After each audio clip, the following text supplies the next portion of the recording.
the rib cage, this is the entire rib cage, you are going to be imparting forces in superior direction, in inferior direction on both sides.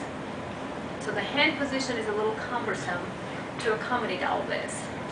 So you can start below and go up, or start up and go down, doesn't really matter, because we're going to switch our hands and go in all different directions. So my hand position, my right hand is like semi-cupped, and it's facing her head, and my left hand is in the opposite direction. Okay, so my shoulders are in impingement position. Okay, not very good for me. And so basically you're pushing down and doing a few oscillations. You go up.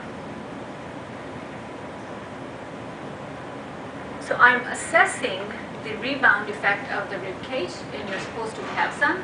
And you guys wouldn't, you would have the same end field because you're all same age, healthy people. But this is where you would notice that people who have degenerative changes or any type of thoracic issues, you're not going to get that rebound effect from the ribs.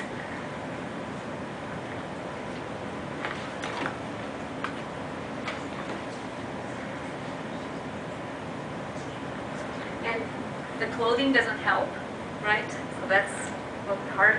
My hands are sliding. Okay, let me go through it and then I'll tell you a little bit more detail about it. And I think it works great up to like T3 level, so it doesn't really work well for the first 2-3 ribs. So I did it this way. This hand was on the superior rib, this hand was on the inferior rib. Okay? So you're not at the same level. Then I switched my hands. So by doing so, I was applying the force on her right rib cage in the cranial direction, and I was applying the force on her left rib in the caudal direction, right? Now I'm going to switch my hands, and so I'm going to stay here, and now it's going to be the opposite. I'm just sliding all over on her.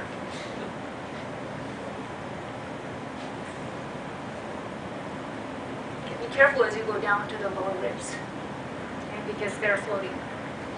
They're not as stable. So this is good assessment technique, as I said, because you kind of feel for the rebound effect. And often you would find people who do have, well, most people are stiff in the thoracic spine, and you can use this as a treatment technique. Can you see how this would be a treatment technique? You would just mobilize it. You can stay at one level, or it's normally used for like generalized mobility type of technique. So if one rib was anteriorly rotated or posteriorly rotated, this is not a good technique. But this is for somebody who has generalized stiffness in the thoracic spine, and you just want to mobilize it. It really feels good.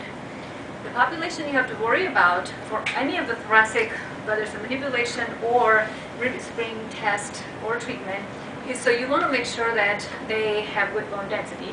And so, unfortunately, people who do have hypomobility of the thoracic spine, if they are middle-aged, later-aged people, their bone density is compromised. So you have to be careful about it, because you definitely don't want to give anybody a fracture by doing so.